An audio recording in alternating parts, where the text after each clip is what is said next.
سلام دوستان عزیز. در این نوار ما تصمیم گرفتیم که مسئله 245 ریمکیویچ را حل نماییم. مسئله در موضوع حرکت سمتش افقی و عمودی و البته با تطبیق قانون‌های نیوتن، قانون دوم نیوتن. مسئله 245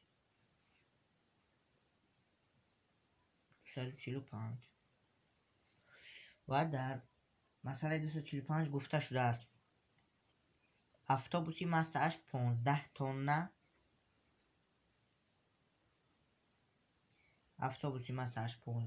با شتاب 0.7 متر تقسیم ثانیه کوادرات از جایش به راه در آمد.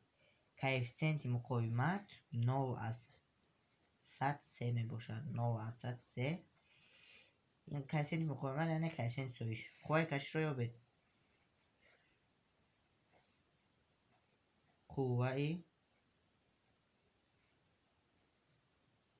کشش یافته شود.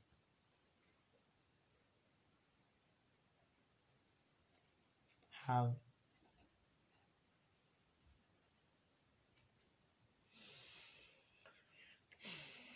ما یک رسم خورد اگر تصویر می نماییم و تیری ایکس را به سمت شتاب اتومبیل روانه می سازیم. تیری ایکس و اتوبوس به سمت شتاب اتوبوس مثال این اتوبوس و قوه کششش آن را به پیش میبرد. البته مقابل سمت حرکت قوه سایش تاثیر میرساند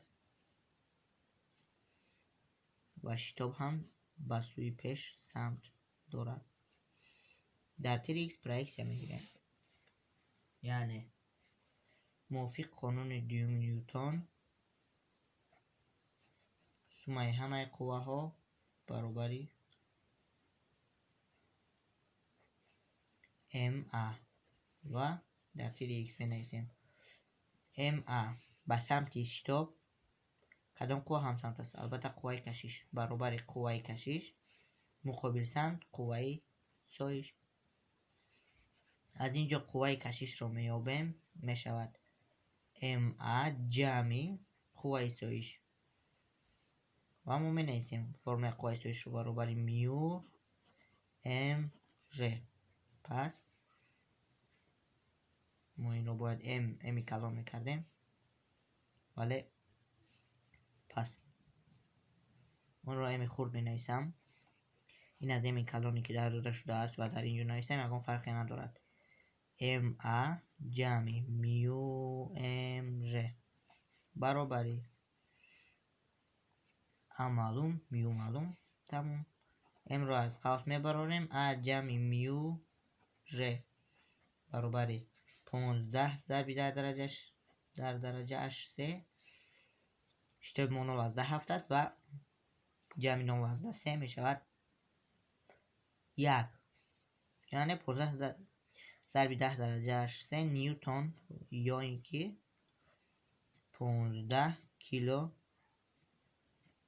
نیوتن. این بود مسئله 245 از ریمکیویچ. تمام.